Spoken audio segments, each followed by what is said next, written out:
Olá, eu sou Joshua Duarte, esse é o grupo 3 Azul. Além de mim, este grupo é composto por outras 3 pessoas. São elas Victor Ferezin, Marlon dos Santos e Natália dos Santos.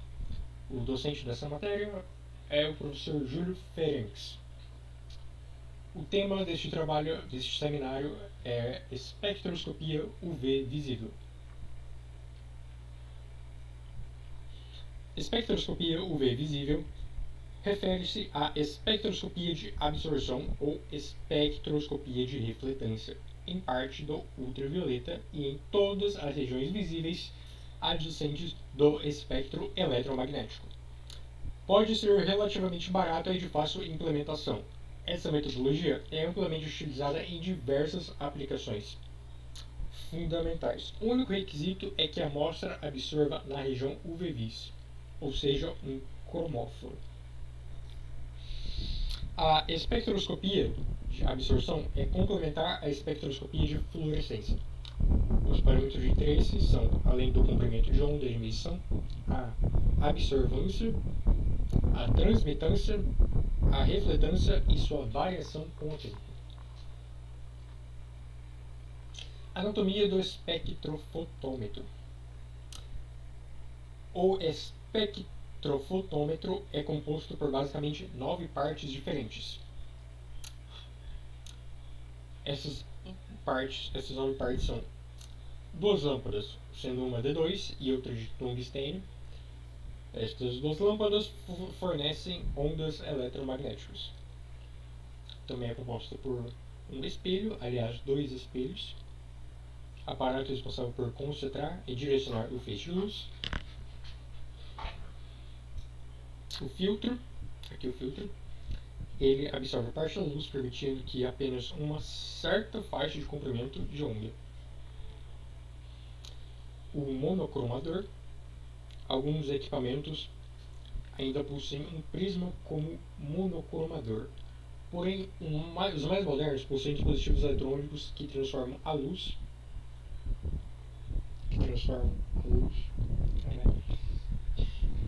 fazendo com que ela incida em vários comprimentos de onda em um único comprimento de onda, ou seja, luz monocromática. Também há o divisor de feixe, aqui embaixo.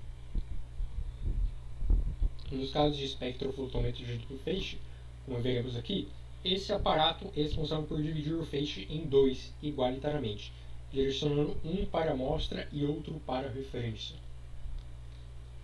A referência é recipiente contendo apenas o solvente da amostra, o feixe incide na referência para ter um valor de base, que aqui no caso seria a água referência, e a amostra, que no caso é a solução de material que será analisado, que neste caso seria o vinho.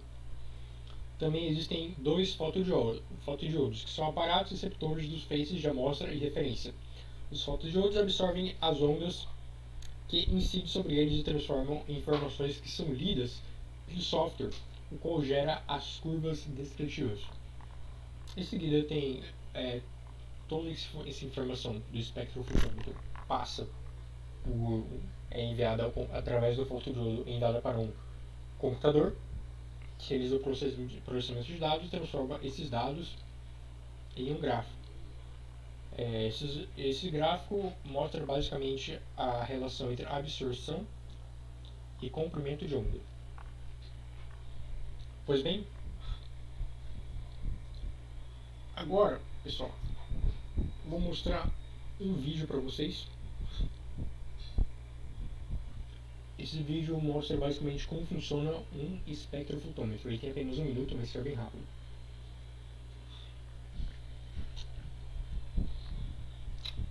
Vamos lá. Veja como funciona o espectrofotômetro. Uma lâmpada fornece a fonte de luz. O feixe de luz atinge a grade de difração que funciona como um prisma que separa a luz. A luz em seus comprimentos de componentes. A grade é girada para que apenas o comprimento de onda específico da luz alcance a fenda de saída, então a luz interage com a amostra. A partir deste ponto, o detector mede a transmitância e absorvância da luz. Transmitância refere-se à quantidade de luz que passa completamente através da amostra. e em seguida atinge o detector. A absorvância é a medida da luz que é absorvida pela amostra. O detector detecta a luz sendo transmitida através da amostra e converte esta informação em um display digital.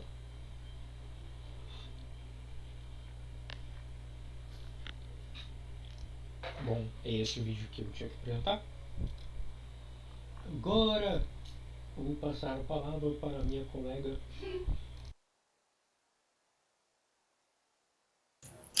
Obrigada, Joshua. Bom, agora a gente vou explicar um pouco sobre o princípio de funcionamento do espectrofotômetro. Primeiro, o que é radiação?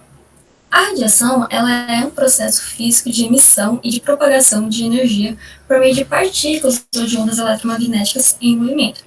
Esse processo pode ocorrer em um meio material ou um vácuo. O que é uma das leis da radiação é o princípio de emissão da radiação, que está relacionada com a espectroscopia, que é quando as cargas elétricas livres absorvem energias, elas saltam para níveis mais energéticos, mais afastados, e quando esses elétrons voltam, eles devolvem essa energia em forma de luz, em fóton. Pode passar. Bom, nós temos 7 tipos de radiação eletromagnéticas. As ondas de rádio, elas apresentam a menor frequência entre as ondas eletromagnéticas e, consequentemente, elas têm um maior comprimento de onda. Elas são usadas principalmente para telecomunicação, que são as transmissões de sinal de telefone, de rádio e de TV. A onda micro-ondas, ela tem uma frequência um pouco maior que as ondas de rádio e são usadas no micro-ondas, que usamos no dia a dia, e também no Wi-Fi. O infravermelho, ele apresenta uma frequência um pouco maior que a da luz e também é conhecida como onda de calor, pois parte da energia transmitida para nós vem em forma de radiação térmica. Quando a gente coloca a mão ali perto do fogo, né, esse calor é transmitido pelo infravermelho. A luz visível, como o próprio nome já diz, ela é capaz de tornar as coisas visíveis para nós, mostrar formas e cor. A onda ultravioleta é uma radiação ionizante, ou seja, ela é capaz de arrancar elétrons. E devido a isso, ela ocasiona anomalias celulares que podem evoluir para um câncer. Os raios-x têm frequência muito alta e têm um grande poder de penetração. Por isso são muito utilizados para a obtenção de imagens de ossos.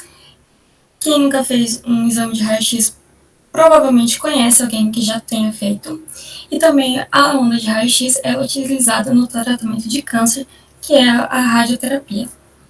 E por último, nós temos os raios gamas, que são ondas extremamente energéticas e com alto poder de penetração.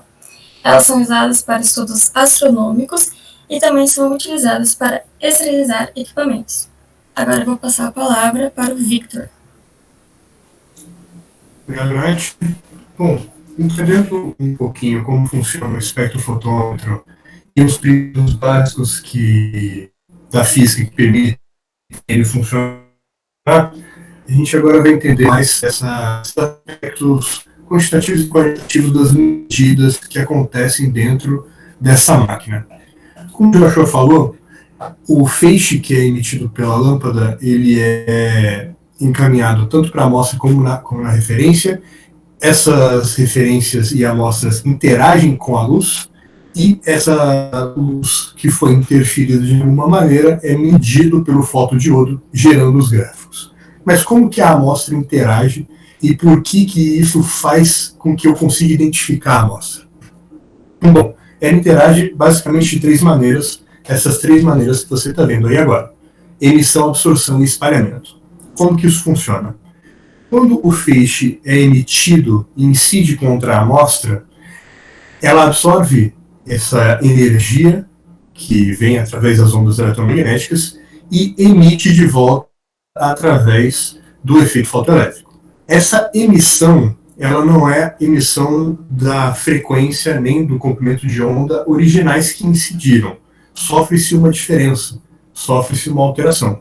E essa alteração é característica de cada elemento. Então, quando o anteparo mede aquela frequência que está sendo interferida pela amostra, a gente consegue identificar qual é a amostra que está ali dentro.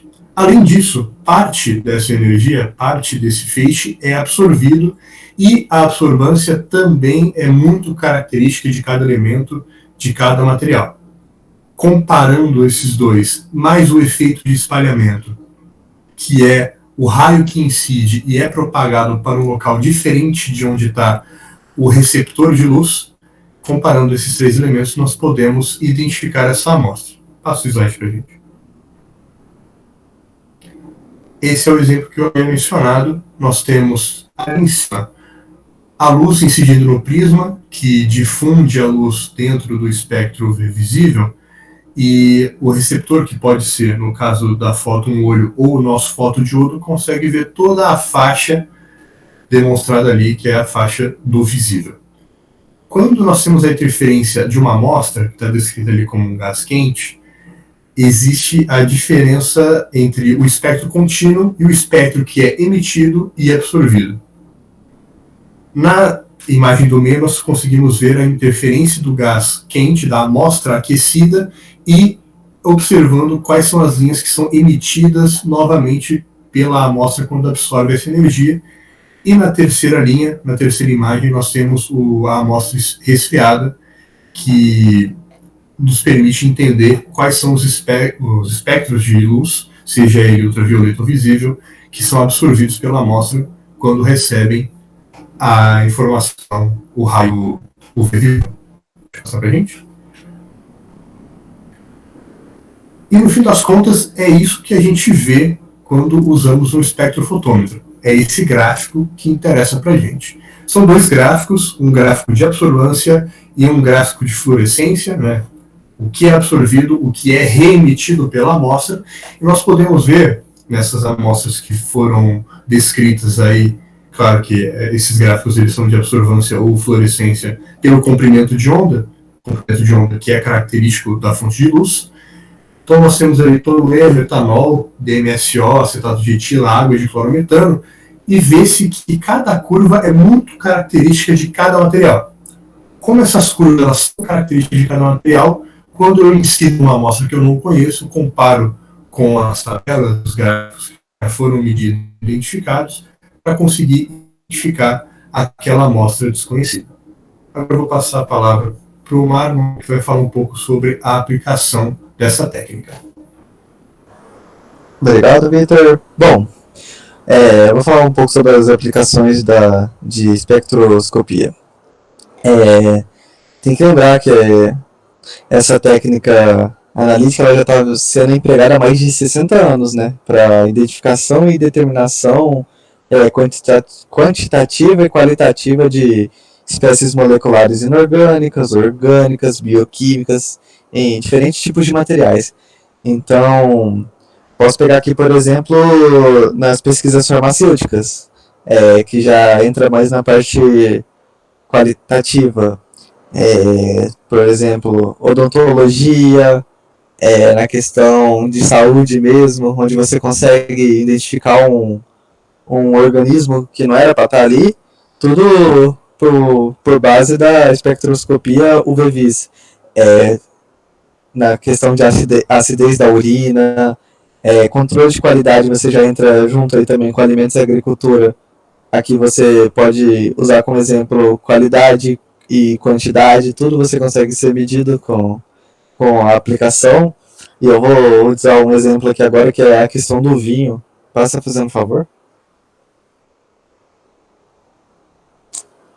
Tá. O que a espectroscopia mede no vinho? Bom, ela...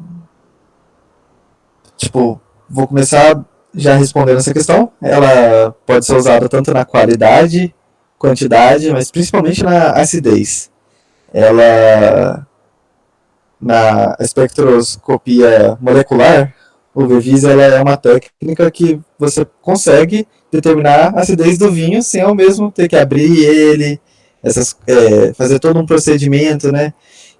Então, deixa eu agora responder a segunda pergunta, que já pega esse primeiro tópico. como é feita essa medição, né? Bom, os vinhos eles apresentam uma matriz que absorve radiação eletromagnética e uma ampla faixa de espectro visível. Então, essas posições das bandas elas acabam modificando com a mudança de pH devido à mudança das antocianinas e os ácidos orgânicos provenientes da uva.